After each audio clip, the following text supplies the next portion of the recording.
Les Juges, chapitre 2. Un envoyé de l'Éternel monta de Gilgal à Bokim et dit : Je vous ai fait monter hors d'Égypte, et je vous ai amené dans le pays que j'ai juré à vos pères de vous donner.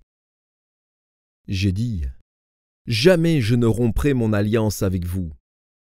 Et vous, vous ne traiterez point alliance avec les habitants de ce pays, vous renverserez leurs autels. Mais vous n'avez point obéi à ma voix.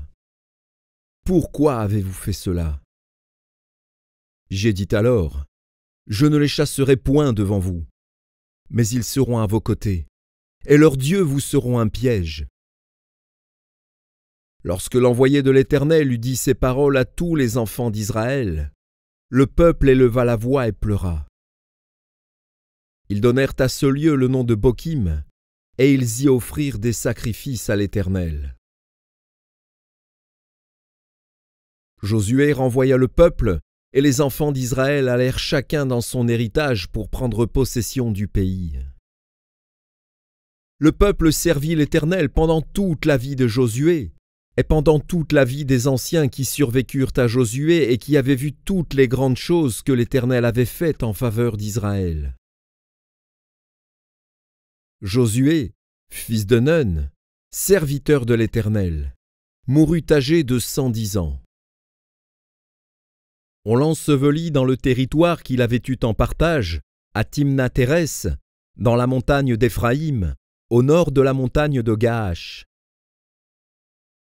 Toute cette génération fut recueillie auprès de ses pères, et il s'éleva après elle une autre génération, qui ne connaissait point l'Éternel, ni ce qu'il avait fait en faveur d'Israël. Les enfants d'Israël firent alors ce qui déplaît à l'Éternel, et ils servirent les Baals. Ils abandonnèrent l'Éternel, le Dieu de leur père, qui les avait fait sortir du pays d'Égypte, et ils allèrent après d'autres dieux d'entre les dieux des peuples qui les entouraient. Ils se prosternèrent devant eux, et ils irritèrent l'Éternel. Ils abandonnèrent l'Éternel, et ils servirent Baal et les Astartés. La colère de l'Éternel s'enflamma contre Israël. Il les livra entre les mains de pillards qui les pillèrent, et il les vendit entre les mains de leurs ennemis d'alentour, et ils ne purent plus résister à leurs ennemis. Partout où ils allaient, la main de l'Éternel était contre eux pour leur faire du mal, comme l'Éternel l'avait dit, comme l'Éternel le leur avait juré. Ils furent ainsi dans une grande détresse.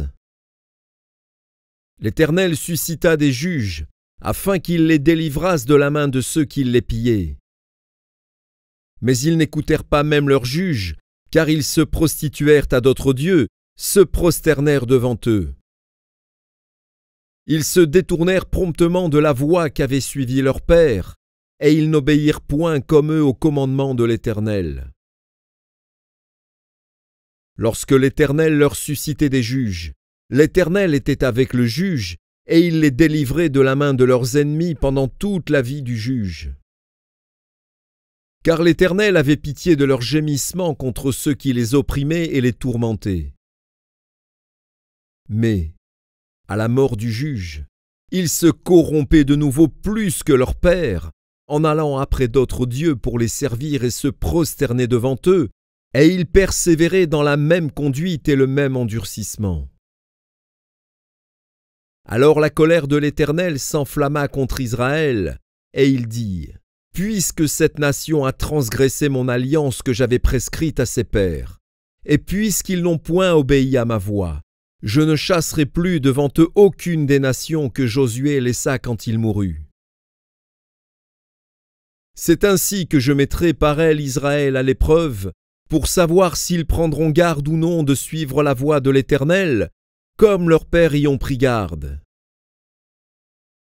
Et l'Éternel laissa en repos ces nations qu'il n'avait pas livrées entre les mains de Josué, et il ne se hâta point de les chasser.